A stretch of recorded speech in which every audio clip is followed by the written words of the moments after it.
time for the Gore N More podcast. Gonna have a good time. Gonna have a good time. Yeah, we're gonna have a good time. We're going on now. A ball break, walking hand in hand in the moonlight. We'll be the sweet soul there. I swear we'll never part. We're going on now. A ball break, running in the sand, feeling alright. And what's up, everybody, and welcome to the Gore N More podcast. It's your host with the motherfucking most, TJ Bowser, and joining me is my Dark Lord of Knowledge, Chad Chrisman. What's up, bitches? Big Johnny D. What's up, Gorehounds? And the killing machine himself, Bobby Amon. What's up, you fuckers? Today is April 19th, 2021, 420 Eve, and we got a doozy of an episode for you today. But you know what time it is. It's time for your Slice Life! Big Johnny D. Yo, What did buddy. you do? Oh, man. So, I celebrated my birthday this weekend. And, Happy birthday Thank to you and the missus. Thank you. Yeah, I know. Back-to-back shit going on there. Yeah, that's crazy. Every time I bring that up, everybody's just like, how the fuck did you luck that out? I'm like, I don't know, bud, but I apologize, Bobby. You are Red Bar, so just What's really funny is, Johnny, you have no excuse to ever forget her birthday. no. And that's what I say every time. I'm like, I can literally never forget that shit, dude. Until you get Alzheimer's, then you're screwed. It's possible. It's possible. So no, it was cool because we actually got to go out. Went to the movies.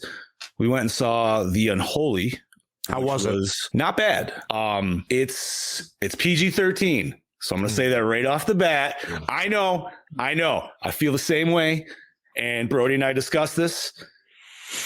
If they gave us an R, they could have went a lot harder. However, if you were raised Catholic like I was, it definitely kind of hits home on some things.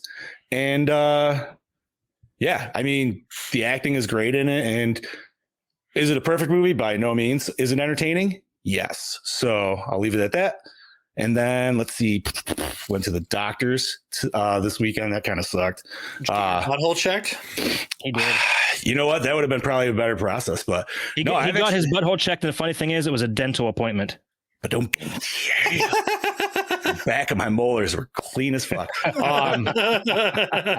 No, unfortunately, I've been having some shit going on with my throat lately, and we thought it was a thyroid issue, but it turns out actually one of my lymph nodes is actually oversized right now. So, yeah, don't go to the deep thought, because what turns out is I got a fucking camera up my nose on Thursday, and yeah, I don't know, man. I felt every inch of those 3 inches, and I'm going to say the dude. Now you know how some people feel. Right. And I'm just like, yo, man, people be complaining about small good. Anyways, no, so this dude, this doc, he sprayed up my nose, and he comes up with this fucking camera, dude, and like it's a handle like normal size, whatever. And then the length of the camera in itself is like a good foot, maybe a little bigger. And he's like, so this is the camera. And I was like, oh. He's like, this whole thing's not going in your nose. I was like, whoo, thank fucking God. Because I'm like, I'm going to taste that shit, dude. But it turns out I have a deviated septum, actually. Too much Coke. Yep. Yeah.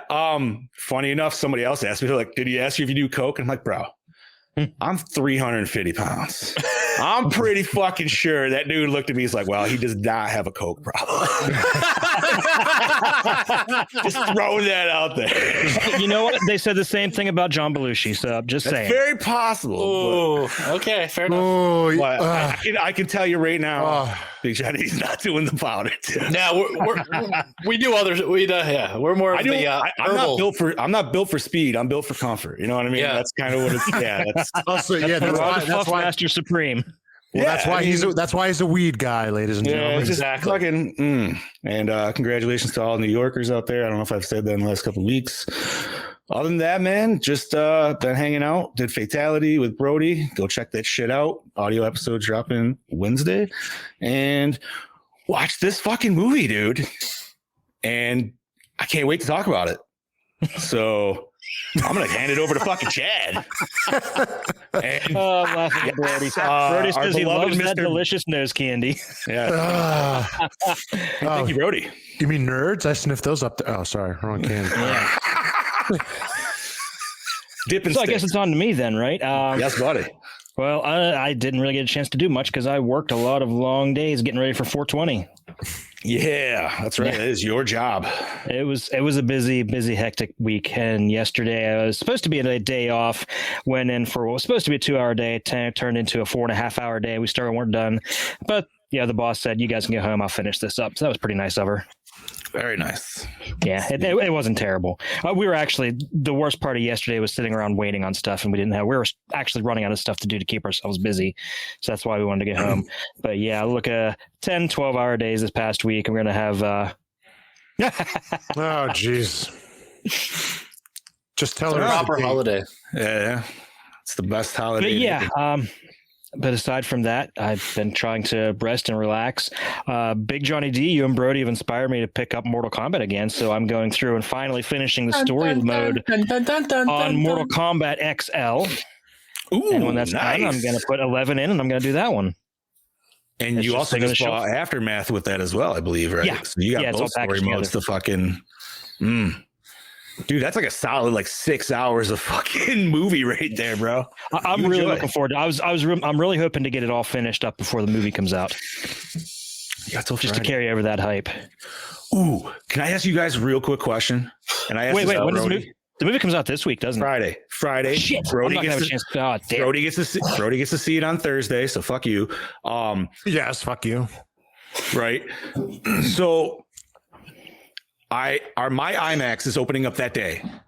However, they also have one showing of 4DX of Mortal Kombat. What should I do? 40X. Smoke weed and With 40X. 40X. You think the 40X over the IMAX? I've never done either one, so I don't know. Oh, no. Well, listen, IMAX is an experience itself, but 40X?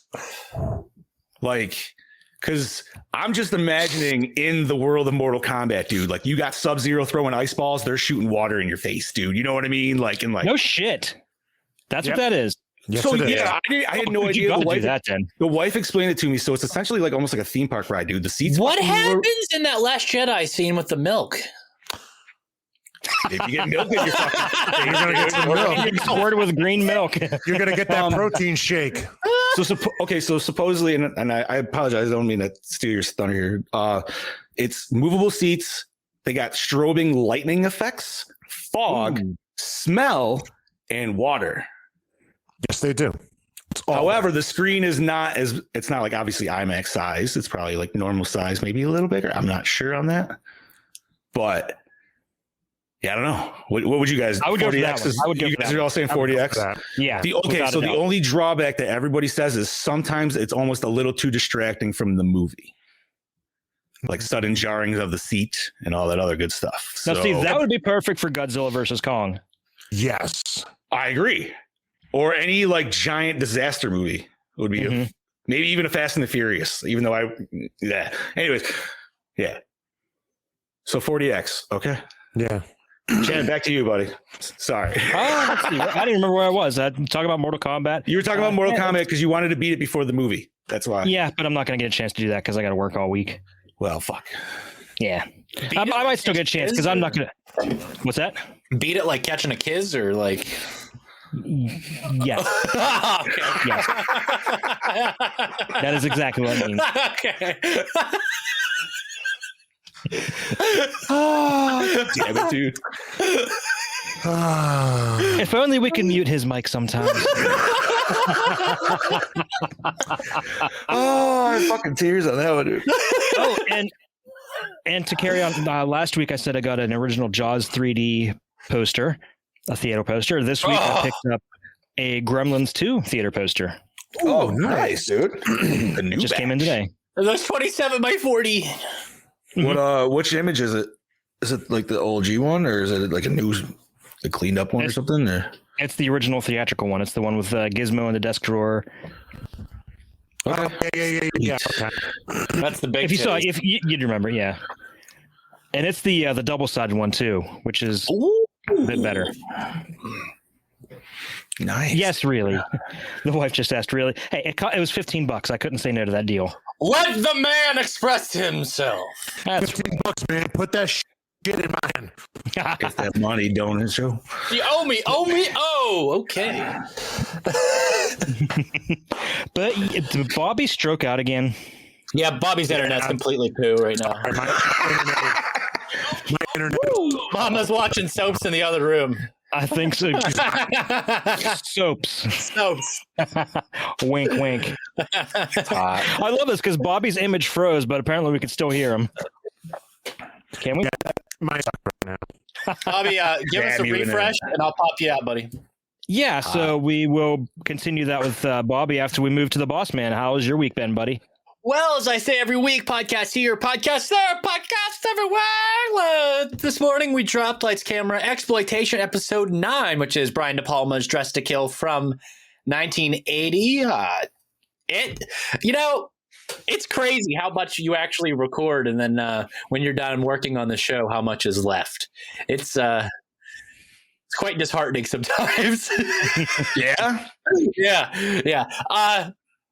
I spent like a good 2.5 hours working on that episode. It was different. For some reason, this one took a little extra time. I don't know why. I don't know. I hope you guys like it, though. There's a couple jokes in there. There's some Die Hard jokes and stuff, whatnot. Yeah. I'm saving it for tomorrow morning. Was the movie as sexy as it sounded? Yes. I don't know if playing Aerosmith Dude Looks Like a Lady was appropriate at the end, but we will see how Twitter handles it. Okay. Fuck it. Anyway, Bobby, you look like you're coming at us from the 90s there, buddy.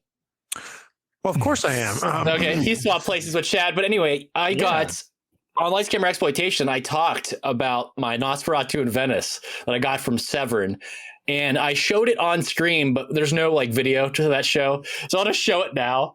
So shout out to the boys at Severin. This one came to me like this. Yeah, everything inside was safe and sound, but the top's missing, guys. Yeah, that's a little wrong to say the least. Yeah. Okay, yep. Anyway, the documentary's pretty fucking premium. And, by the way, I got this from Severin today, guys. Ah, there it is. Deep Blood.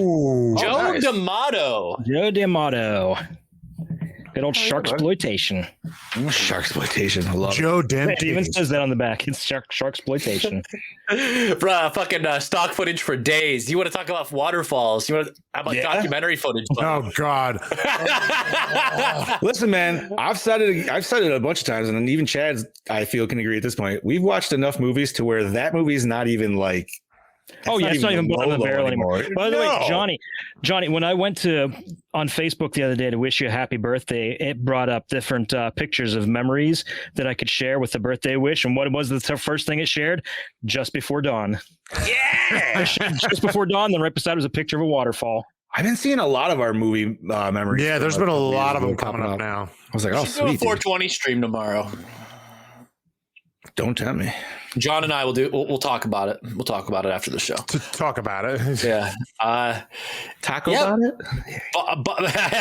Yeah, that's another show. Bobby. Well, 420's on Taco Tuesday. Oh shit! Yo, Taco Bell is gonna be loaded.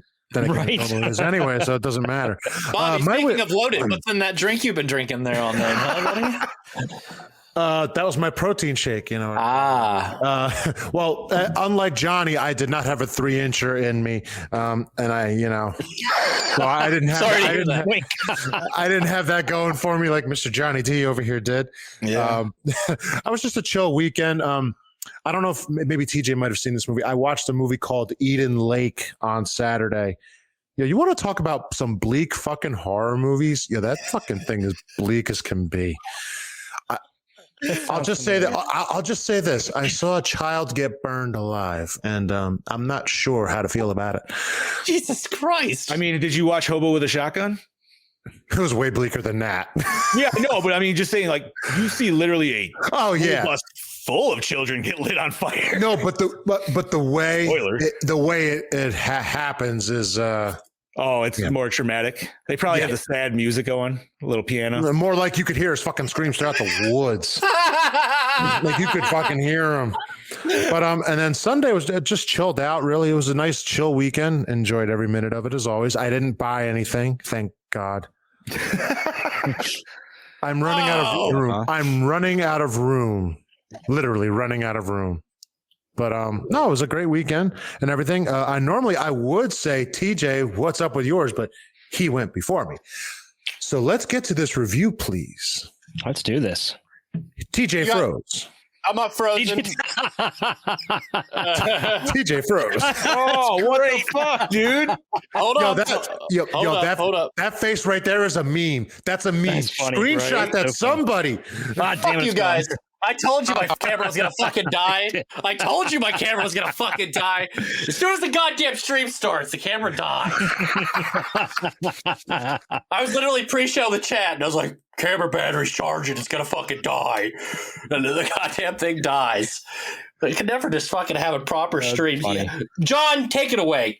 All right, buddy. So we are covering Hello Mary Lou Prom Night 2 from Oh shit! I didn't put the year. It's 1987. Yeah, he's got it in the title right there. You're good, bub. Oh man! And here's another part of the shit show. My notes didn't load, so Chad, take it.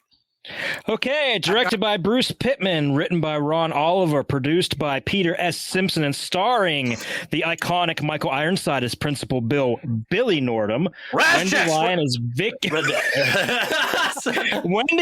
Vicky Carpenter, Justin Lewis as Craig Nordham, Richard Monette as Father Buddy Cooper, Lisa Schrage as Mary Lou Maloney, Loretta Bailey as the creature Mary Lou, Terry Hawks as Carrie Henenlotter, Wendy Smith as Wendell Smith, sorry, as Wendell Carpenter, horror movies. Judy Maybe as Virginia Carpenter, Beverly Hendry as Monica Waters, Brock Simpson as Josh, who was also in the first and is also in the third and fourth Prom Night movies.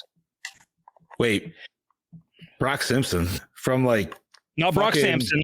No. I was gonna say, I was like, wait a minute. I know, I was thinking the same way. Venture Brothers, bro. I was like, dude, did they just? It's like that's the dude who does the voice for him, and he just kept his name in the series because my mind would just be blown right now.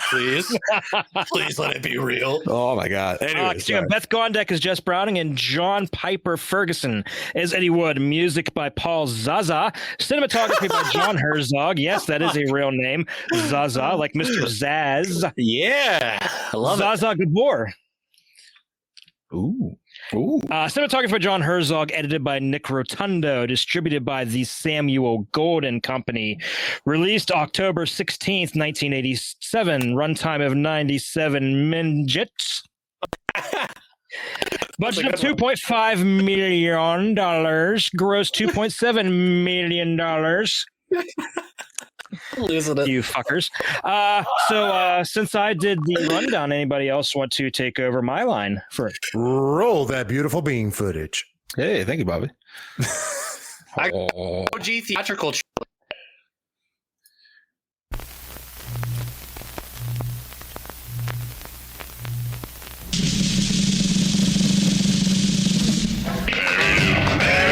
took the keys to my Cadillac car, jumped in my keys, see Mary Lou? she drove apart. She went behind the stage with Cooper. All right, let's hear it for Mary Lou Maloney, the 1957 Hamilton High Prom Queen. Never mind the stupid cape on head, just give me the crown. This year, someone special is coming back to Hamilton High for prom night. Mary Lou Maloney. Mary Lou! She's been dead for 30 years.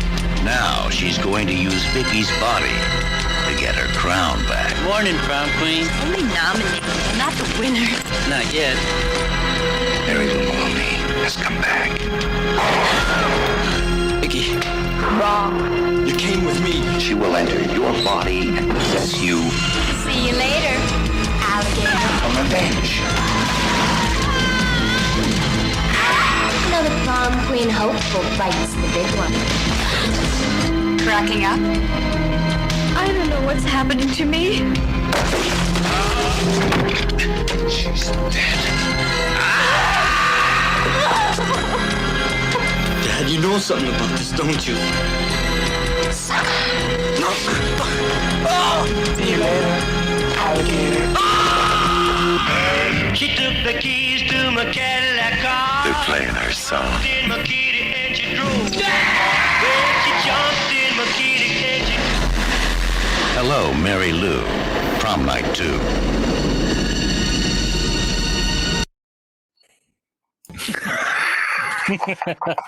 Oh, what a great trailer. And Brody, you are possibly correct. Yeah.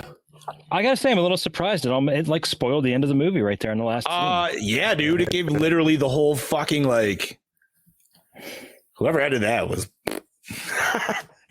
Did we lose Booby again? I think we did. Jesus Christ. Oh, he's in the darkness. Darkness is spreading. Sorry, my internet is. I don't know why it's just tonight. There's nothing running. God damn it. So, Hamilton High, prom queen of 1957, Mary Lee, what the fuck? Mary Maloney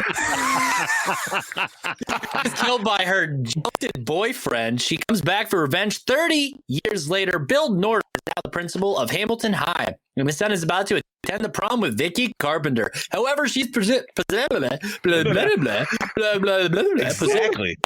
Mary Lou Maloney after opening a trunk in the school basement. Now Bill must face the horror he left behind in 1957. Of course. Alrighty. So, this is a TJ sequel pick, or pick sequel. We want to say yes.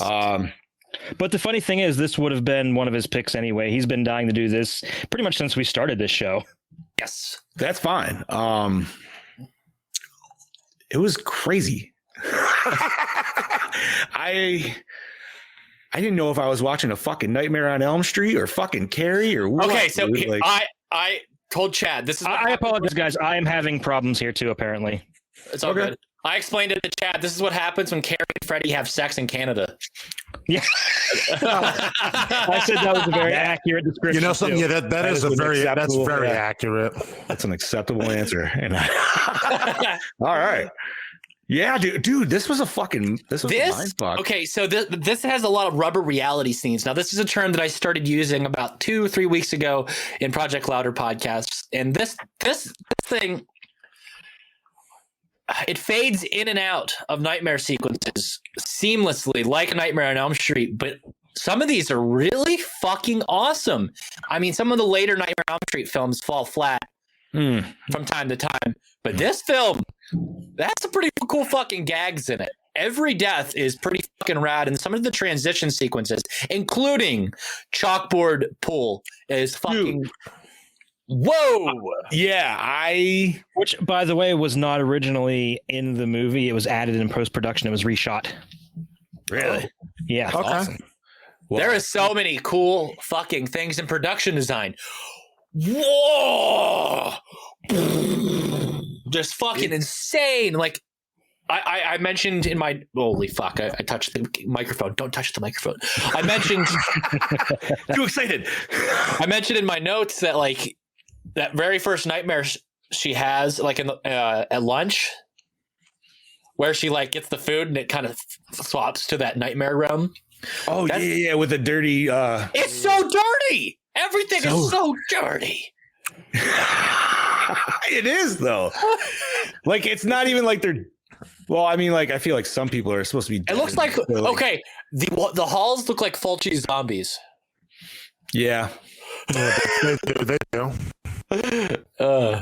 Actually, I got less. I got a very like the Beyond vibe from a lot of those scenes like that.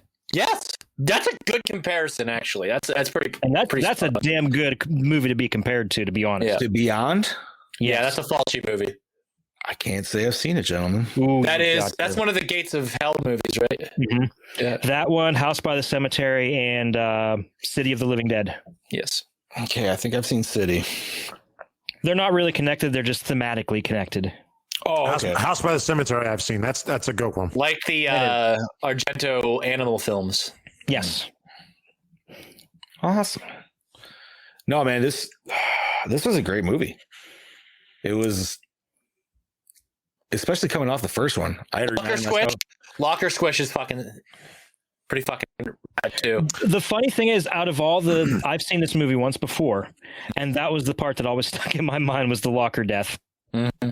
Well, because it's like so, the blood looks so early 90s Peter Jackson in that scene.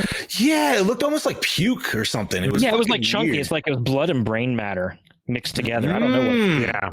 You know what? I didn't think about that, but That was my thought when I first saw it. It's like, that's Good not call. just blood. Makes I me like that. Makes me thirsty. That disgusting from our doppelganger banga. Yeah, buddy.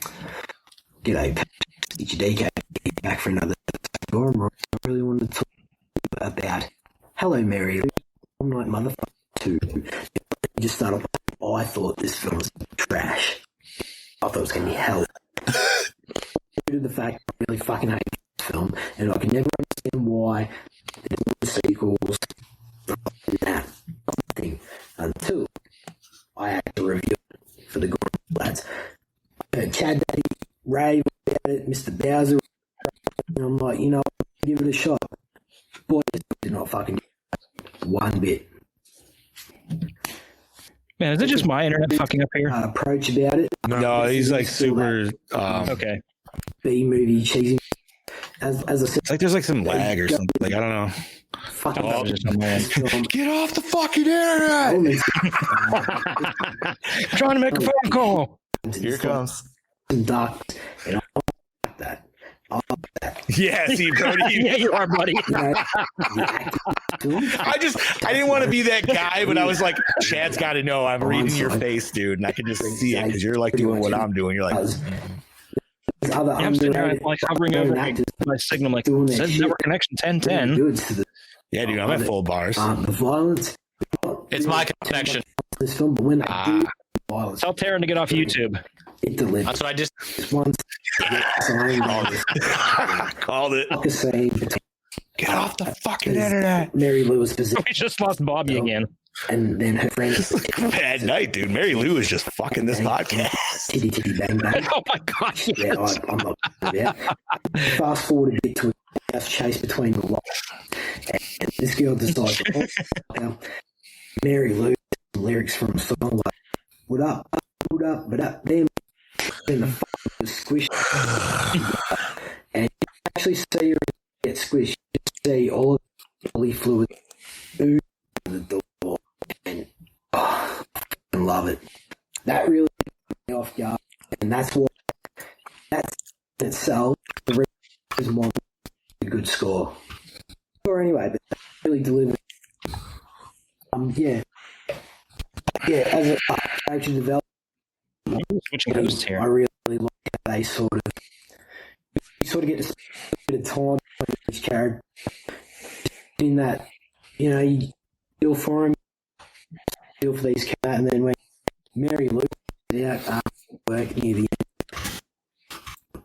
end, she's a fucking slut. And that's the thing, I really hated her.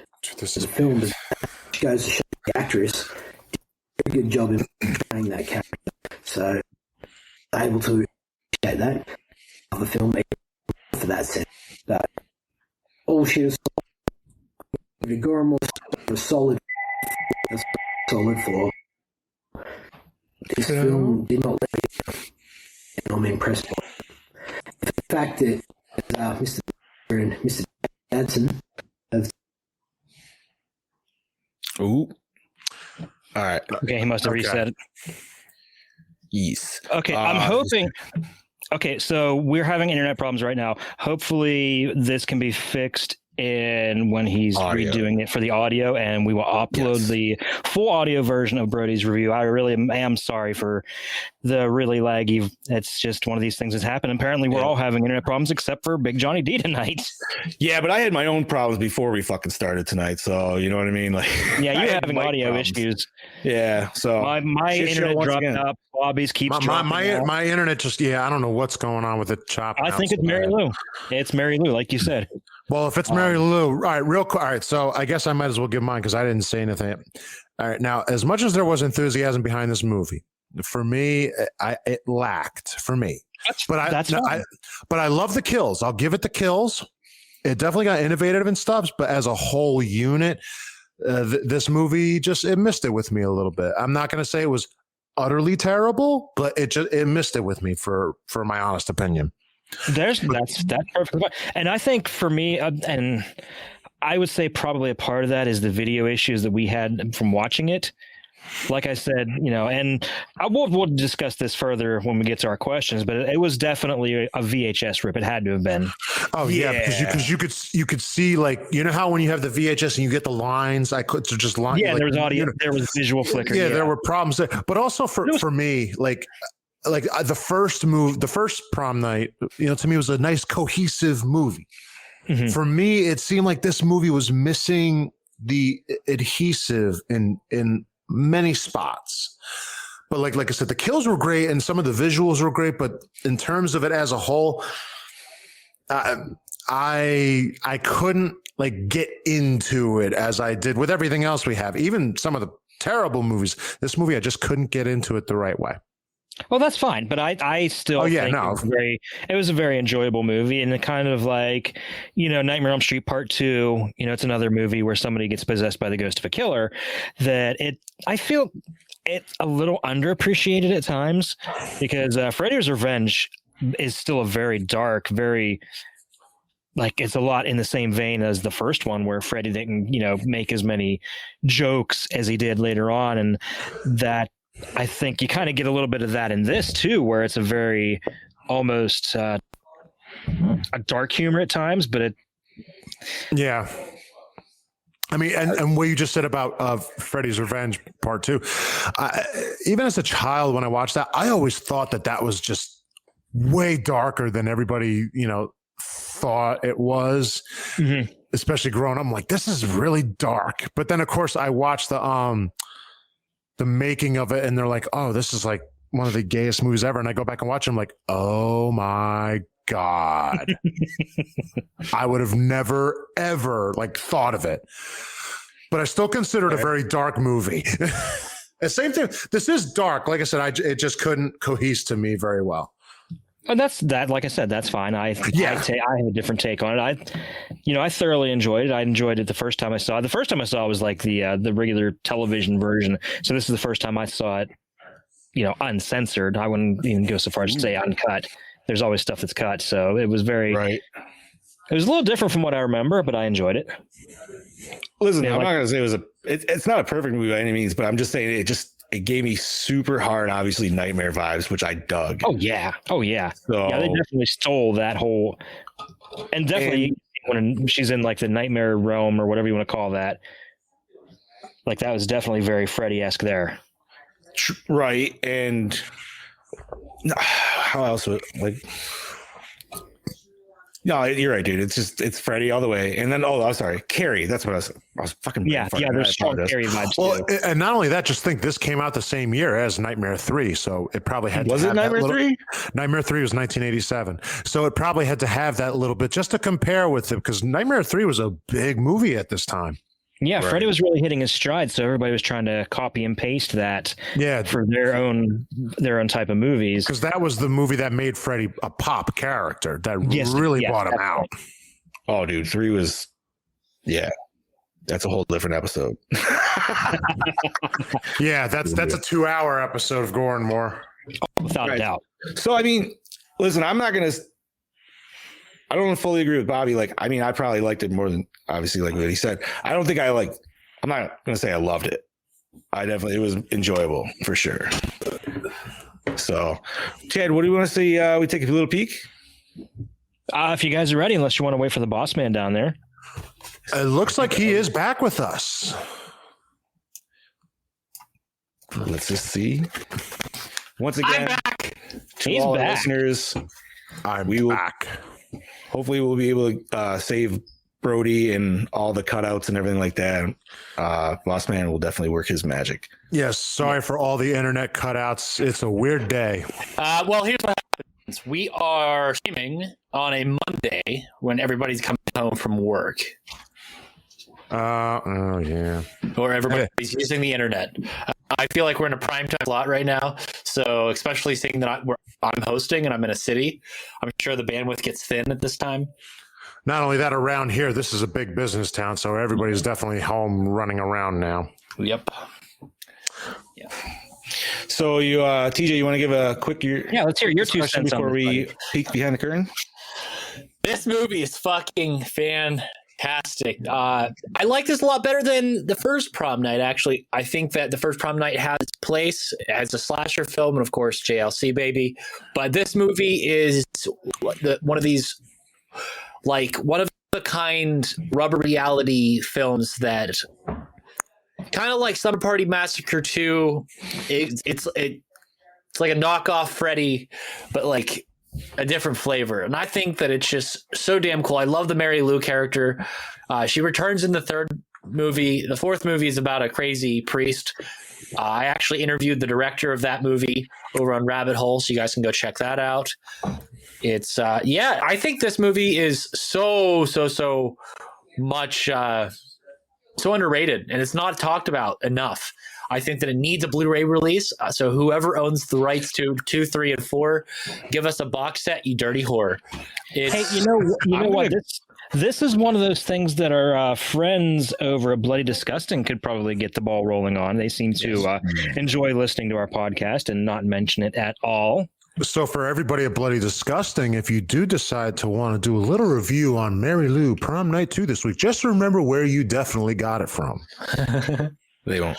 I've only been preaching about this. I've only been preaching about this movie since the inception of this podcast. Chad mentioned it. You have. This is a movie that I found, again, VHS quality is what the streaming is currently of it. So the demand for something like this right now, especially for cult film fans like myself, is just super high. I want to see what's on the other side of those fucking bars. I want to see it cleaned up, because this movie has some really cool shots. And of course, I'll talk about that in the cinematography and stuff. But I think this is one of those movies that suffers from the fact that it's on VHS quality, because some of these darker scenes are really dark. And some of the lighter scenes are too washed out. Yes. So give me a 4K scan of a 35 millimeter negative, and I think that this film will just be even better than it is. And we'll talk about that as we break it down. So what we should do is we start like tagging Ironside and everything, and see if we can get him to do it. That would be an interview to have. I would love to hear him talk about all the shit he's done. I'll see if I can get. And is the director still alive, Chad? Yeah, I believe so. Dude, if Ironside was on here, I feel like I would just want to ask like Starship Trooper questions. I want to know scanners. I want Total Recall. I want this. Yeah, I want to hear him talk about voicing Darkseid, for God's sake. Oh, wait, yes. When did he voice Justice League? The Justice League series. He was Darkseid. Oh, and the Superman. cartoon series. I'm friends with the director of this movie. Oh, on Facebook. And you didn't even realize. Yeah, Bruce Pittman, Ontario, Canada. Yep, sounds right. Oh, there you go. The Watchers is another one that he did with Corey Haim. That was an interesting movie. It's a good one. Yeah, it was something, all right. I should ask him who has the rights. There you go. And then we can go on Twitter. Go right to the source. So, shall we peek? Yeah, let's do this. Okay.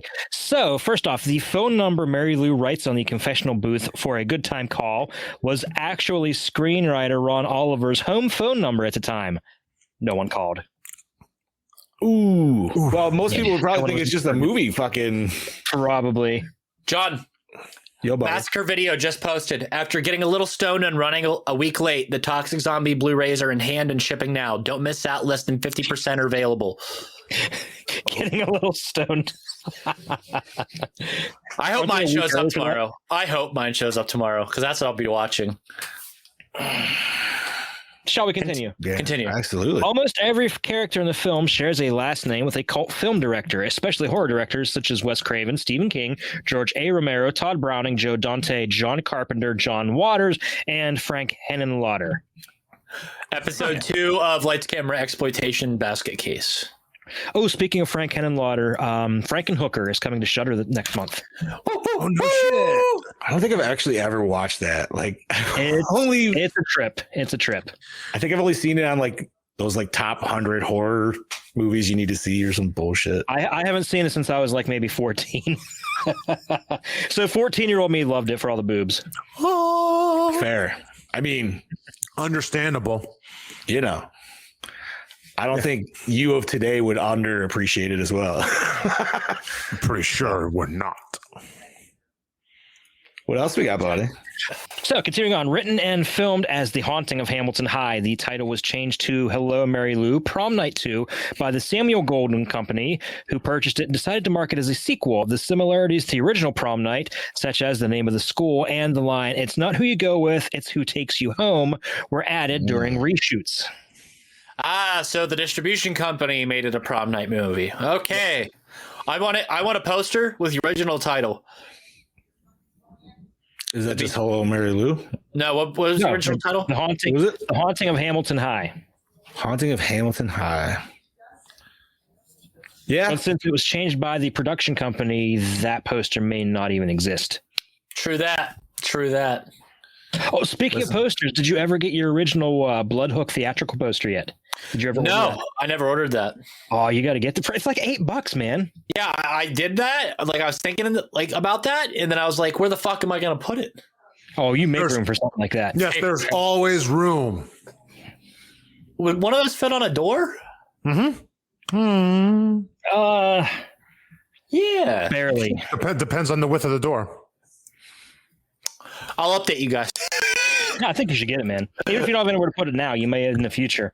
Exactly. Get it and put it in storage. That way, if you have it for the future. I should try to get it signed. I'm sure you want to buy a house at some point. True that. That would be a centerpiece of anybody's living room. People, Bloodhook, what the fuck is that? And then you sit down and it's like, okay, let me tell you. The story of Mr. Lutke. Let me tell you the story. When tasked with directing reshoots, first-time director Ron Oliver called Wes Craven for some advice on directing a teen horror film. His advice was, give them a scare, give them a hard one, send them home. Beautiful words to live by. You say give him a hard one? Give him a hard one. Sorry, I stumbled. Hey, now wait a minute. Real quick. Isn't that something your girlfriend gives you when she says she's pregnant? Keep going. Well, think about it. You had a hard on. I'm pregnant. Goes away. It's a nightmare. All all falls downhill from there. I'm pregnant. I'll see you later. I'm just joking for everybody out there. For God's sakes, don't come after me. Bobby, cover your tracks. Though the movie was filmed in 1987, relics of the movie could still be found at the junior high school where it was filmed. The black paint that covered the windows could still be seen until the windows in the school's library were replaced in early 2001. Oh, shit. Yeah, so it was filmed in an actual junior high school, and a lot of the stuff was still there until about 20 years ago, I guess. That's one big fucking junior high school. Well, it's Edmonton, so it was filmed in Edmonton. I wonder if that was the same high school that was used in Todd and Book of Pure Evil. What is my dog looking at? Mary Lou. Yeah. I hope not. I'm telling you, dude, she's fucking with this podcast tonight, man. She sure go wait, that was herself, weird. I think TJ just literally just disappeared. Okay, continue. In one of the few positive reviews of the film, the LA Times called it the blue velvet of high school horror movies. Yeah, dude. Like this movie in itself has like a weird, like, I feel like it has a good aesthetic of you're either going to watch it, not necessarily around Halloween time, but this is like one where you're like with a bunch of friends and you're marathoning and you're just like, everybody brings one and you're just like, you know what, dude, we're going to bring some like 80s late cheese, dude, like right up here. And it's like a palate cleanser. Yeah. I mean, unless you're watching just like, somebody brought in Nightmare and then, you know what I mean? Like, unless you watch like two of those and then you watch this and you're like, wait a minute, what the fuck? But if you're watching like, a typical generic horror, oh yeah, dude, this is one where you're just like, let's see what this would be an interesting movie to pair alongside Slumber Party Massacre Part 2. Oh, see, I've only seen the first one, dude. That would be a trippy night. Yeah. I'm interested to see the third one because I didn't know if she was continuing in this. So the fact that Boss Man mentioned that intrigues me. I wonder what. Yeah, now it makes me wonder. Like, what was? Yeah, I don't remember much about the third one, to be honest. Yeah. I didn't know there was. I didn't know there was a second one till this damn show. Let alone a third I did just one. because TJ's mentioned it, and when well, that's what I mean. When we talked about the first one, obviously it was more like fuck this one. I want to watch the second. Like I said, I interviewed the director of the fourth one. Yeah. Yeah.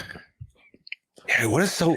Hey, can we all just agree that the best scene in the first prom night was Jamie Lee leaning out of the locker room door with her shirt hanging wide open? Thank you. Because you know what? That's exactly what I tried to remind my wife's like, I didn't watch that with you. I'm like, yeah, you did. It was the one literally Jamie Lee was just walking around with her titties hanging out in the bra. She's like, I literally don't remember that. I'm like, I do. I don't remember that. I do. Continuing, sir. Okay, after filming was completed, the executive producer decided the film didn't work and hired screenwriter Ron Oliver to rewrite and reshoot several sequences for 1 week and $100,000. This included the climax of the locker room death scene, the rocking horse with the tongue, and the chalkboard whirlpool. Yo, that rocking horse was creepy, weird, man. Yeah, like, that was creepy as fuck. It's incredible. Mwah, that was Freddy. That was like Freddy phone vibes times. No. This is Evil Dead 2 mounted deer vibes. That was exactly what I got from it. Well, I was just going with more of the tongue part of it. This is the whole. This is a true horror fan's film. As you can tell, the director was a fan of horror. Its eyes creeped me the fuck out, dude. Fuck yeah, dude. Yeah, that was that weird was as creepy. fuck. That was weird as it was really weird. Obviously, it looked like it was like somebody was like, all right, we're gonna like cut out, put you in here, and then make up you into this, and then just look around. Dude, it's like they're like, you know what? We've run out of budget. Let's just conjure a demon. And they did the horse demon. That thing was creepy as hell. Okay, I totally just went a different. I can't say what I was. Never mind. Continue. You're just going way farther into like how dark that can go. Well, no. You said you said horse demon, and you don't want to know what I was just gonna say after that. Like a horse demon. That was gonna be a horse demonic cock on that horse. Continuing on. Demonic horse cocks. Brock Simpson is the only actor who's appeared in all 4 prom night movies, which I said before. Oh. Roxanne Kelly is drinking Diet Pepsi in nearly every scene she appears. TJ. And I'm drinking a soda in nearly every podcast. He was drinking Diet Pepsi when we were sitting here waiting to start. Nice. I asked if he was doing it just because of the movie. He's like, "What are you talking about?" No, that's just normal. I didn't even notice. The sequence with Wendy Lyon walking around the locker room fully nude wasn't written as such in the script. It was implied she would be wearing a towel. Screenwriter Ron Oliver was startled to see the final scene as it appears. We got Bush. Yes, we did. And Bush Light. Mm-hmm. I gotta say, it wasn't bad either. Knockoff Carrie. Oh, it's quite tasty. Mary Lou Maloney is the only character to appear in more than one prom night film. Yes. The second one, I mean, the third one opens with her in hell. So, are we going to watch the third one? Yeah. So we're going to end it if we can find it. Ooh, I'm not sure how available it is. I was gonna say this one. I mean, it's not hard to find, but it looks like it's gonna be hard to find if that goes down. This movie was everywhere. I mean, it was right on YouTube, so maybe the third one is on Shudder. It's on Prime. Oh, it's on everywhere, yeah, dude. Well, everywhere with commercials except for Shudder, but Shudder doesn't have subtitles. While you're talking, I'm going to look around. Keep going. Yeah, I am too. Steve Atkinson played the younger version of Michael Ironside in this movie. They worked again in the same manner in the movie Minefield in 1989. Minefield? Never seen that one. Well, gentlemen, I just found Prom Night 3. It is on YouTube. Yeah, actually, Chad, I think I heard about that Minefield movie. It's a little touchy. Oh, there we go. Yep, the last kiss. 90s. Uncut, Speaking of Diet Pepsi, I'm going to go right off the frame here and grab a Diet Pepsi. Yeah, buddy. That time again. Okay, continuing on, both Wendy Lyon and Terry Hawks voiced characters for the English dub of Sailor Moon. Huh. All right. I'm not going to lie, dude. There were sometimes I watched it just because it was in the Toonami lineup and I was trying to get to Dragon Ball Z. And it was just like... That's usually when I would take a nap. I was usually doing my homework because I'd get right off the bus like right before that. So I'd be like, all right, dude, I'm just going to turn it on because I didn't want to obviously miss like any moment of like getting into Dragon Ball. So okay, like, funny story. Here's how I got introduced to Dragon Ball Z. It was when I was working at the time, and I would come home, and this was just at the birth of Toonami, and they had Dragon Ball Z, and then right after that was Batman the Animated Series. See, I was introduced. I'd get home from work, and I'd be like, I'm going to lay here. I'm going to take a quick nap, wake up, watch Batman. Then eventually I started watching Dragon Ball was on right before. I'm like, it's pretty fucking good. About 6 a.m. they played Zoid's New Century. So randomly enough, Fox Kids at like watched that last night. 6 in the fucking morning used to play Dragon Ball Z way before Toonami, dude. Yeah, when it first when they're the original run. Yeah, with the what was it, Blue Ocean? Was it Blue Ocean dub, I think, or something like that? I can't fucking remember the original dub. It's been a while. That's a whole different podcast. Oh, anyways, that's any what we more talked about before, and then dropped it for a while, didn't we? What's that? We talked about doing a Dragon Ball podcast. Bro, you can do it. Oh my god. That'd be years of content right there. Listen, dude. I mean, fatality's going to fizzle out at some point, so it doesn't mean it could go to something. Yeah. God, man, we'd have to go all the way. It starts at the beginning with the original Dragon Ball. Ooh. Yeah. Well, it'd still be better than GT, but I'll do it. Okay, which is worse, Dragon Ball GT or the Dragon Ball Z filler episodes? Oh, fillers always suck. I know, it's a tough call. Like that whole Garlic Jr. saga. I'm gonna have to go filler just because GT does get good at. It does get decent at the end. Super so. Except for Vegeta cheats because he's a bitch ass. Anyways, back to continuing on. Where was I? Though not explicitly said, the currency in beer shown indicates Hamilton High is in Canada, where the first and second movies were filmed. Exploitation. Yeah, you said this might be considered Canucksploitation before. Canucksploitation? Definitely considered. That's an actual phrase. Is it really? Mm-hmm. That's awesome. We're talking exploitation. Yeah, and then movies like Mad Max are called Ozploitation because they're Australia. Huh. Okay. The more you know. Interesting. There's a phrase for just about everything. I believe it. Oh, yeah. Okay, and finally, the real Vicky doesn't wear any eyeshadow or lipstick and only wears pink nail polish. When Vicky's been possessed by Mary Lou, she wears Mary Lou's favorite makeup style, which includes coral lipstick, red nail polish, and dark eyeshadow. She's got, that slut. Do I want to say whore it up? Yeah. But you're not Jezebel. wrong if you do. Jezebel. She was called Jezebel. Ooh, there you go. Yeah. By her own mother, even. Trollop. Oh my God, her mother was a dude. Oh, yeah. That's a straight up Catholic mom right there. No, that's Carrie's mom. That is Carrie's mom. Who's worse? Oh, I don't know, actually. Carrie's mom.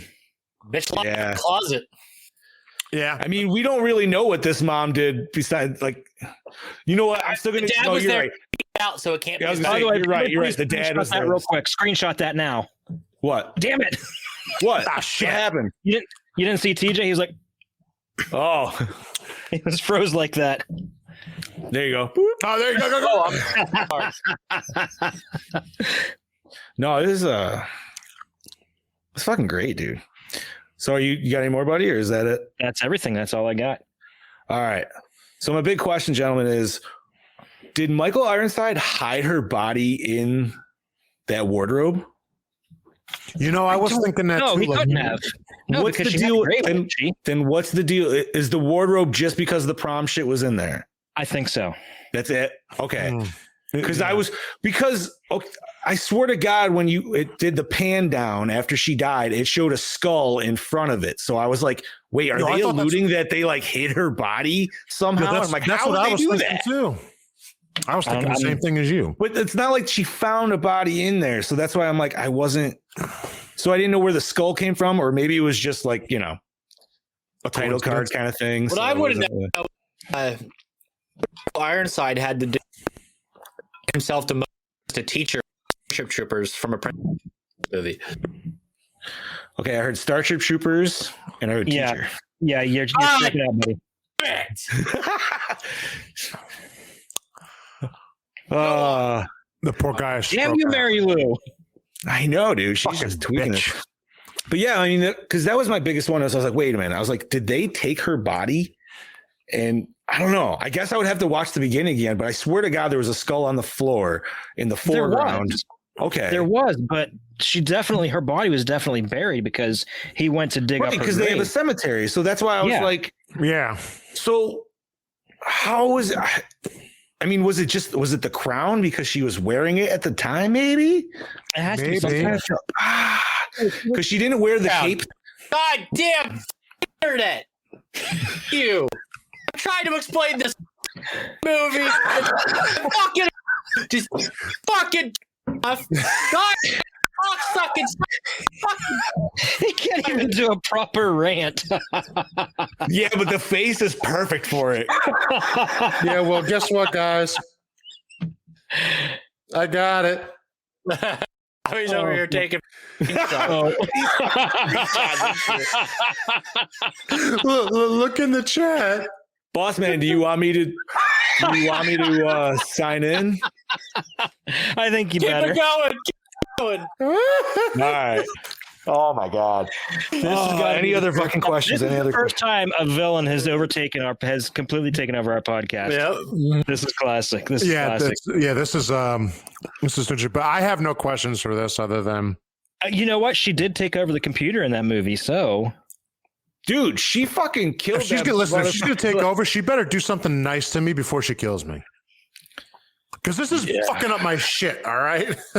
Yo, man, I think like, and this would kind of go maybe into more of our like favorite deaths, but like, it's not even a favorite death. So actually, not for me. But when the first girl gets killed, and obviously it's like alluded to that she committed suicide because obviously she was depressed, and we got that whole scene. Like, it's just more fucked up, obviously, because she was pregnant and shit. But dude, like that was like one of the cooler death scenes, only because it was like she could have died different ways. It almost was like it was a total cock tease of a scene. Fuck yeah, it was, dude. It pretty much reminded me of Final Destination. You know what I mean? That's what I was thinking too, yeah. Obviously, this is 20 fucking years, 10 years at least ahead of that. About like 12 years. Yeah, 12 years. Yeah, okay.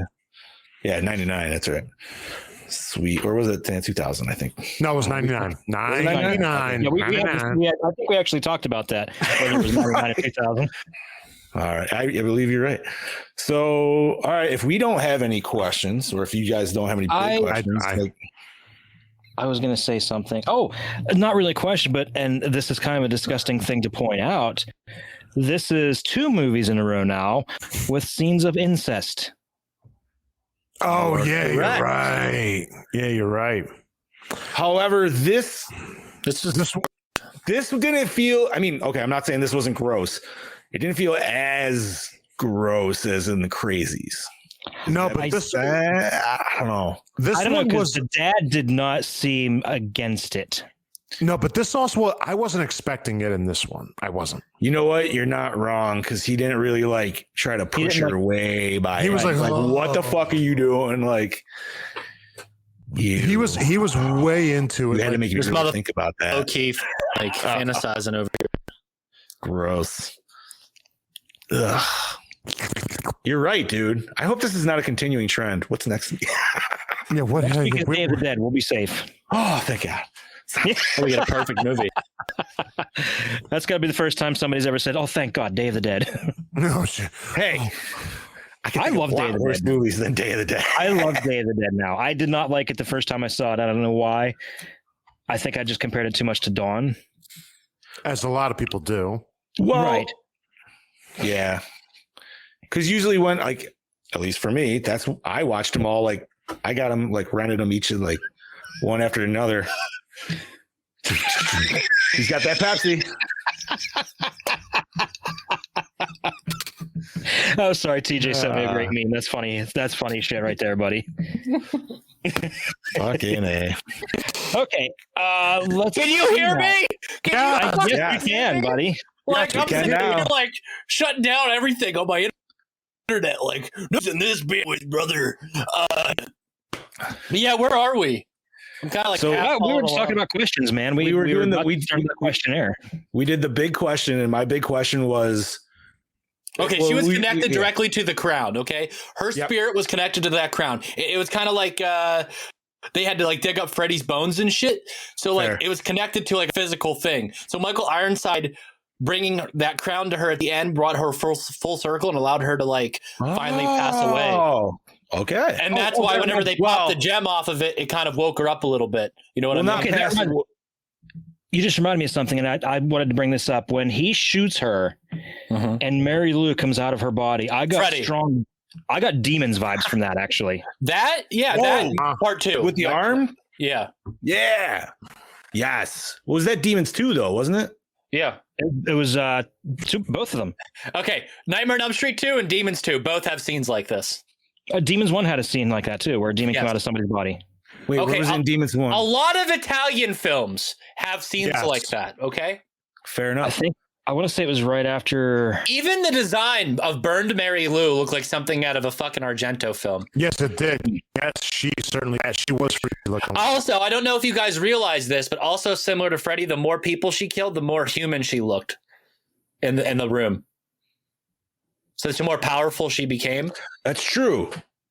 I never because then she came down to like just a little scar, like on the side, and then she.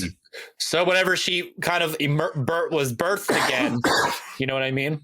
Oh, that I didn't necessarily put that together. I thought that was just she was still forming herself together. As she causes more destruction and shit, you see her slowly start to transition back to a less burned version of herself.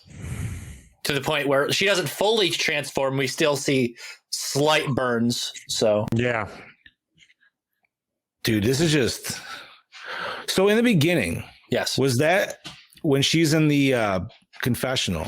Was she still human in that scene, or was this like a okay? So that was just her acting skanky. Mm-hmm. Fair enough. Like the guy, like the priest says, when people die in traumatic ways and stuff, like that's where they set up the lore of the movie. Okay, because that's what confused me. Because for some reason, I actually thought when we get what's his name, who's the father that comes later, the pastor there, I almost thought it was the same guy at first. I was like, wait, how the fuck is he the same age? Like, so I didn't know if that was like a By the way, how funny was it when he was telling Michael Ironside that the crucifix was going to save him, and that's what he was killed by? Yep. Not me. I'm a priest. She can't kill me. I do have to say that confessional scene is fucking awesome. I do how like she just fucking punches her way through the fucking wall. Not to mention the line delivery before that. Oh yeah. Go watch the movie. Go watch it. Yeah. So I think we're on to the Let's big go to our episode, questions. Chad Daddy questions. Yeah, what format did you watch it, and how was the quality? I think I know what the quality was like for everyone. YouTube VHS. Shit quality. Shudder was the same. I literally started on Tubi, and then I went to Amazon, then I went to Shudder, and I was like, fuck it, I'm sticking on Shudder. Again, we'll start a campaign one of these days and a hashtag to see if we can try to get something started. Although I think in all honesty, that kind of added to the charm of the movie. It was like seeing it back the way it was originally seen. It did, god damn it, but I want to see the other side of those bars, man. I want to see it. I don't mind the Snyder Cut 4:3. That's fine. I just want a cleaned up version, honestly. I want to see what's in the darkness, and we'll talk about it in cinematography, but keep going. Okay, douche of the movie. Michael Ironside. Actually, he does end up being a really douche out of that. I got to go with the girl's mother. Yeah, the Catholic mom definitely did it for me because She didn't even want the girl to get a new prom dress, for God's sake. I still co-sign the checks. I wanted her to die so much worse than how she did. It was bullshit. And that's exactly why Brian De Palma changed the ending of his version of Carrie. Did he? Yeah. I'll take your word. His version, they have Carrie flinging kitchen utensils into her. Yeah. And see, that's way more satisfying. Yeah. Fuck yeah, dude. No, this she only got blown through a door. I'm like, that's it. Chad, what's the other ending of Carrie? How does the mom die? Other than De Palma's version, doesn't she have a heart attack? I think you're right. In the book, I think Carrie gives her an embolism or something like that. Yeah, it's super like not fucking suspenseful. Yeah, it's not cinematic. Yeah, it's not. I'm going to use my telepathy and launch fucking kitchen utensils into you at full force type thing. Yeah. Yeah. Well, which is very torch trappy to begin with. God damn, dude, I need that movie on fucking Blu-ray. That one exists. Tourist Trap. Yeah. I haven't watched that since we reviewed it. That was such a great. I got a big box Charles Band signed version of that. I still think I want to get the Blu-ray of The Shining at some point. Like I fucking love that movie. It's a good movie. I have the 4K. Nice. Favorite kill, boys? Locker. The locker crush. I love Craft Room Mayhem, but this is hard. I think I'm going to go with the computer electrocution. Yeah? That was very drawn out. It looked very painful. I like that. I like that take, Chad Daddy. I'm gonna have to go with the first one just because it was like the cock tease Final Destination one. Actually, I didn't think I was gonna do it. I really wanted her to get killed in that slicer, though. You know what I mean? Like, dude. They lead it up so well, and they're just like, nope, and you're like, oh no, God. Yeah, I'm gonna go with Craft Room Mayhem just because there's so much going on, and it's a cool way to introduce your villain. And then it also alludes to other Freddy deaths of potential suicide and stuff like that. So you're not really looking for any bingo or anything like that. No, the locker ones that did it for me, because you just see the locker perfectly pristine and crunching blood. I mean, it was nice because you definitely get like an extra 5 minutes of boobies running around right before that. So, you know. Boobies. Does that lead to our next question?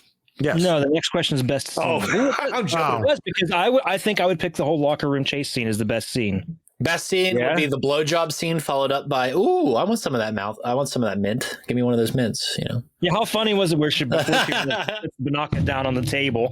but and how cool was his hidden beer cooler too? Yo, that was cool. Yeah. I would have to say the third act of this movie out of everything. Maybe some Banaka? Sorry, I just got the whole Ace Ventura thing. I'd like to ask you a few questions. Do you happen to have a mint? Perhaps some Banaka. Asshole Omnia! Holy Testicle Tuesday. Why don't you get up and do that for us, Bob? I'm good. I'll full screen you so you can get that full ass up there. The only way I'm doing that is everybody in that chat has to donate $20. If Cardi B can shake her ass on streams, you can too, buddy. Here, I'll make you full screen. I'm not. No, we are not. That's not me. We can get her done. We can get her done, buddy. Do it. Let's see that. Let's see that plump rump. Come on. No. That is Patreon. That is Patreon. Fair enough. Best scene. Fuck, dude. I'm gonna have to say, getting sucked into the board, man. That was awesome. Mm-hmm. That was a good effect. It was cool, and I liked how it like stayed on it, so you could see like the water really like every fucking time this girl goes into this nightmare realm, it's fucking rad, man. No, I just think that's my favorite one. But yes, the dirtiness. I want to see Mary Lou go up against the driller killer from Slumber Party Massacre 2. You dirty whore. Like Mary Lou would be trying to fuck him the whole time. He'd be like, yeah, babe. You know, just think of those two together. The drill in the post. God. I'm fucking done. That'd be a fever dream and a half, dude. Excuse me. So, next question. Did the opening scene hook you in? Well, yeah. Yeah. Crazy confession. It did hook me in, yes. You're just like, wow. She is and she loved every minute of it. Yeah. The next question. Every minute. I think we all can agree with Mary Lou and Michael Ironside. Yeah. You know what? I'm going to say Mary Lou's friend. I think she beats out Mary Lou when she was doing her side. When she was doing her side profile, dude. That was nice. Oh, but yeah. Mary Lou herself was the hottest girl. But that side view of that one rump. Or not Mary Lou's friend. You know. I know. Vicky's friend. Thank you. I could not remember. Monica. That was it. Yes, thank you. She just had that. She had that. No Bev D. Wow, that was just like No, she's no Bev D. Well, we all know Bev D very well by now. I don't know. I could see Mary Lou being a Bev D. I could see Mary Lou jogging for dick. You know, that's probably a contender if we ever have one of those things we talked about. I'm not sure how to feel about that. Why does that need to be a Gore N More shirt, dude? Jogging for dick. I mean, watching a movie with Gorehounds live, I think Bloodhook would be probably. I think that would be the most. That would be the best one. Yeah. That movie can't be taken seriously in any capacity. No, it can't be. So that needs to be like a Gore N More like live event where we just have it at a park. Mm-hmm. I like it. I'm working on stuff, guys. I'm not saying something. There's regulations that there's. I was throwing ideas, man. All right. Well, so the next. Ooh, score. Yes. Well, I'm sorry. Go back and Michael Ironside. I didn't mention. Yes. Yeah. Any movie he's in, he gets best dick. Come on, it's Michael Ironside. Is he really iron though? That's like Tom Atkins. Ooh, Tom Atkins versus Michael. Ratchets Roughnecks. Ooh. Oh, what I was trying to say is, what did Michael Ironside do to get himself demoted from a principal in this movie to a teacher in Starship Troopers? Well, he got demoted, and then he had to join the Corps to become a citizen. And then he became a teacher again. And then he became a teacher once he retired from the... So the whole thing was just to make him a teacher again, or at least be in the school system. Yeah, but doesn't he go back and fight at the end of Starship? It does, and he dies too. Yeah, during the Outpost 50... Is it 52? What is it, Outpost?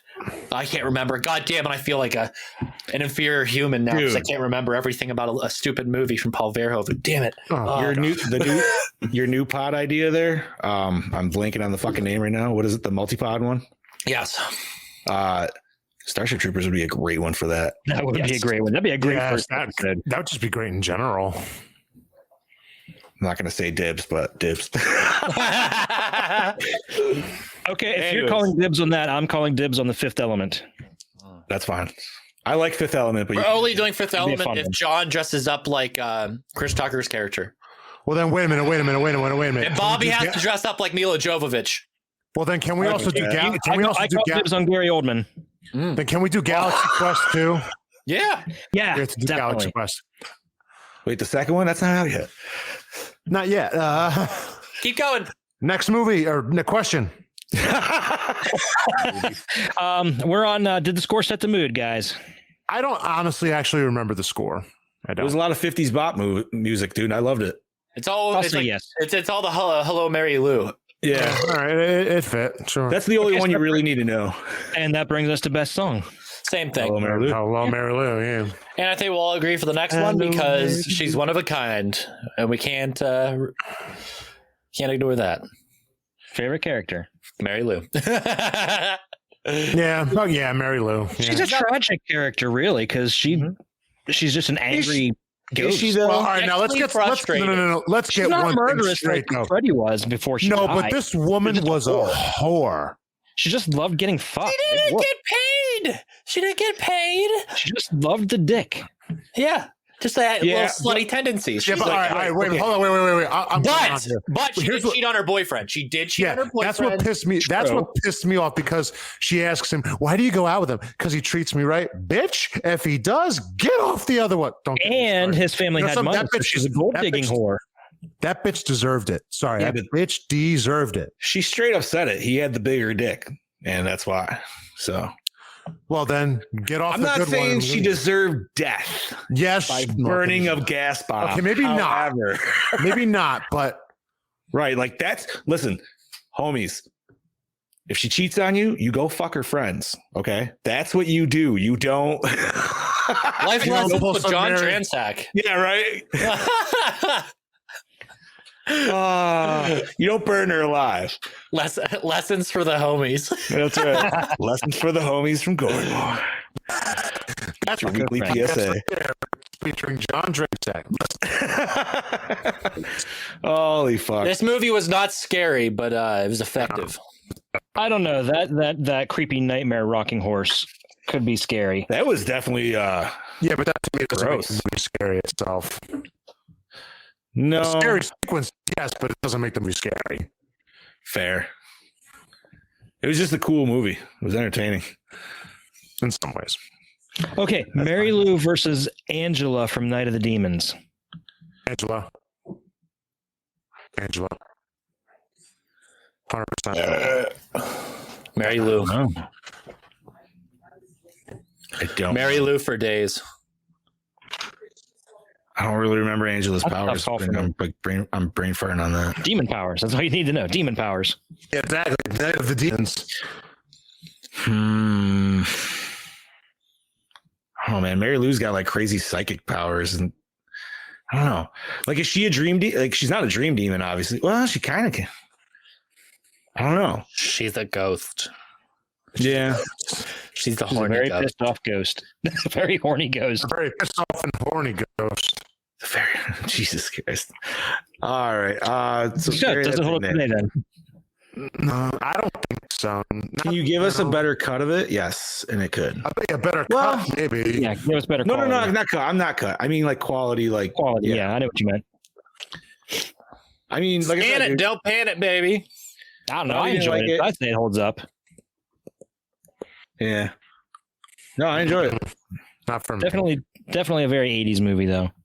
Like I said, this is the one that you throw in when everybody, like if the four of us were coming to the thing, obviously TJ would throw it in the pile and it'd just be like curveball. You know what I This mean? is like something you're having a horror marathon and you put this on at like 2 a.m. Perfect. Yes. Yeah, okay, that yeah. literally is like some people are falling asleep. Some of the other people are still wide awake doing it. And you're like, yo, what's this shit? So the people that were asleep, they wake up and they're like, what the fuck is this shit? That was perfect, dude. The 2 a.m. horror movie. I like it. It's like USA Up All Night. Ah. With Ron Shear. Oh, Yeah. Oh man, takes me back. So acting, good or bad? It was decent. I would say for them, for the movie, it was decent. Yeah.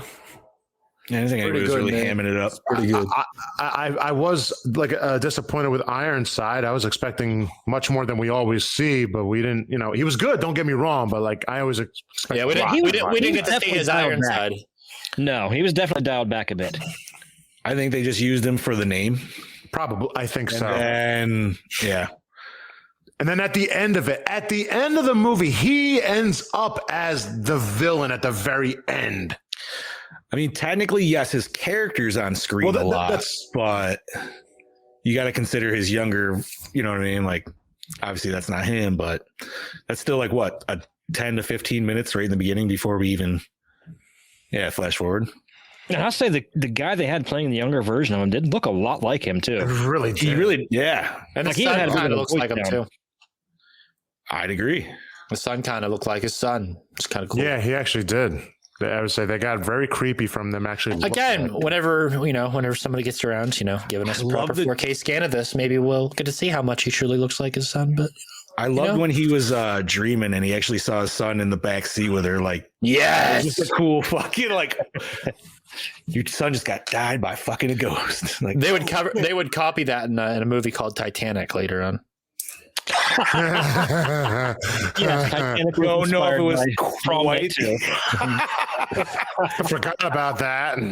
Rose is just a slightly less horny version of Mary Lou. I don't know. Rose was kind of a slut too. Well, yeah, Fair enough. yeah, but only for one man. Yeah, we don't know. That we know of. That we know of, yeah. At the time, anyway. I mean, she did let that dude drown. I was like, I got some dick in America. I'm good.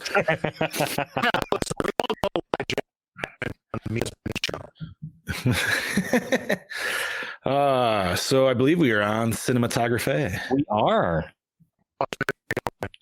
TJ? Is Bobby stroking out again? Yeah. I think so. Okay, so this movie, it's kind of hard and difficult because of the copy that's available out there to really appreciate the work and effort that went into this film. Bobby, holy shit. I think with this movie, there's a lot of cool shots that would be extra cool if we were able to see them properly. I want to mention some of the shots of the church and school. They did the whole horror low angle up thing. Yep, that was like extra creepy. So we really get a full scale thing. I think that would just be marvelous. Properly scanned. I think a lot of these interior shots, especially of the dance, look at some of the production design on that dance. Dude, fantastic. That was one thing I thought. I was like, wow, this school. Yeah, they went all out for that fucking prom, dude. It is quite a large school, so they probably have access to funds that are, right. This is a larger school. Right. I'm like, my school is next to a cow's, so that never fucking okay. But hey, and Bobby's back. This movie just does a really good job at. I mean, okay, again, we're watching this VHS quality, but it feels like it has decent production value, and it portrays that through some very well thought out shots, some awesome special effects, and some really good developed characters.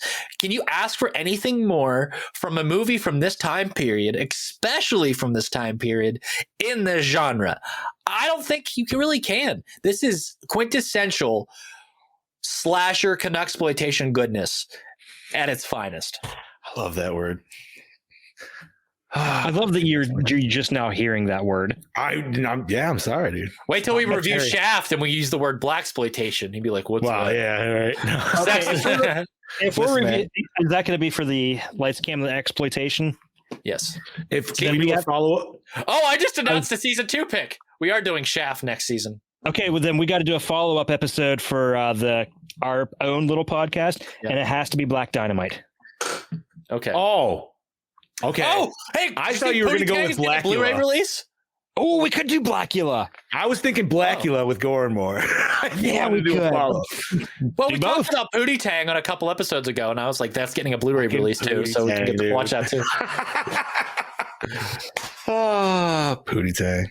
I think Bobby's mic crapped out. Bobby's, we can't hear you, and your internet's red. Damn. I didn't mute you, I promise. Oh, I can hear you there. Well, it just said you muted me before.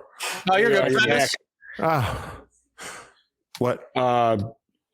Crazy and off the rails. Yeah. What? Yeah, I love it. It's a little Freddy's Revenge. It's a little Carrie. You can't go wrong with that, buddy. It's like the opening to Powder Puff Girls whenever they're making the girls.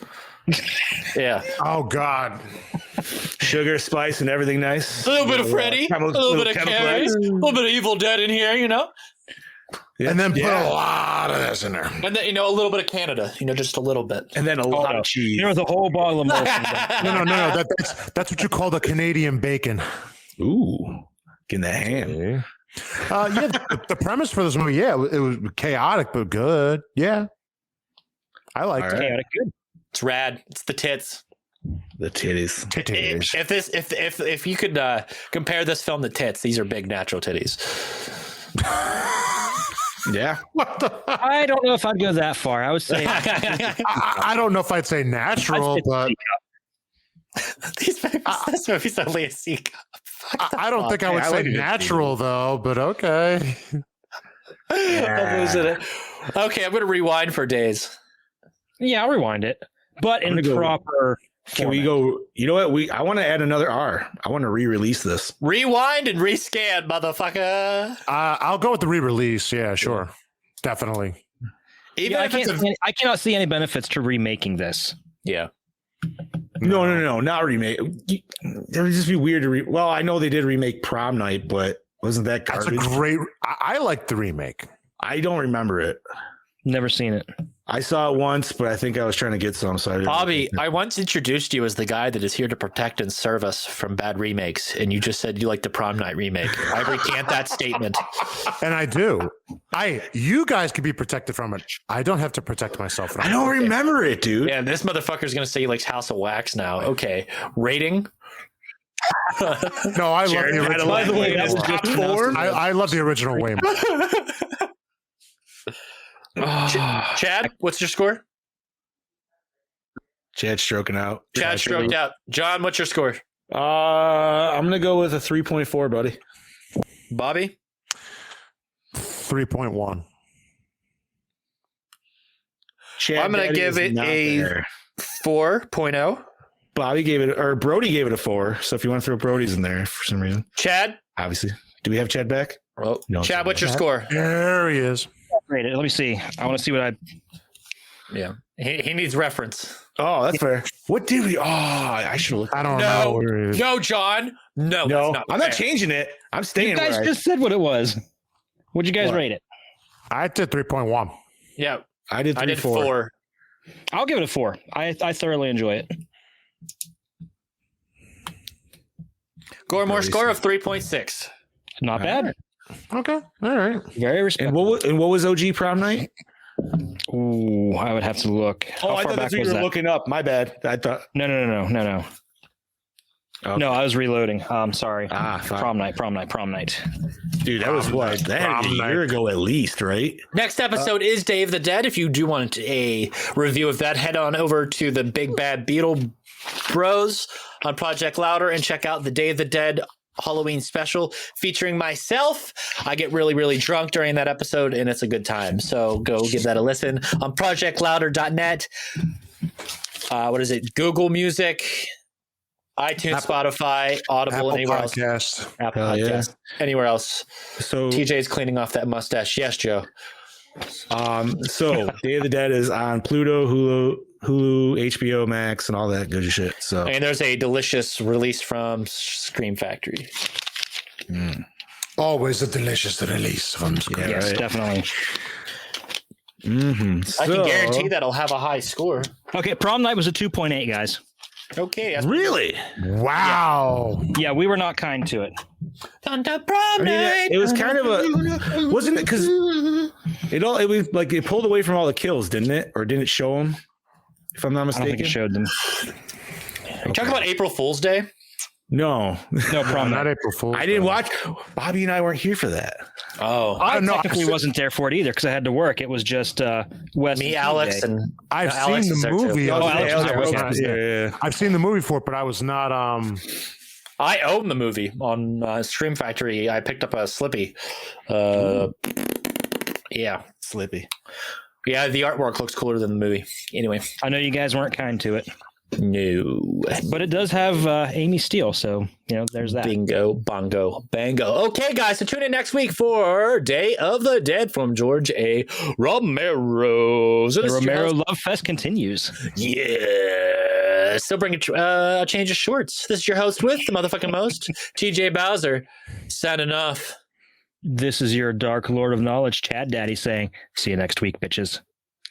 This is your Fluff Master Supreme, Big Johnny D saying, "See you later, Gorehounds."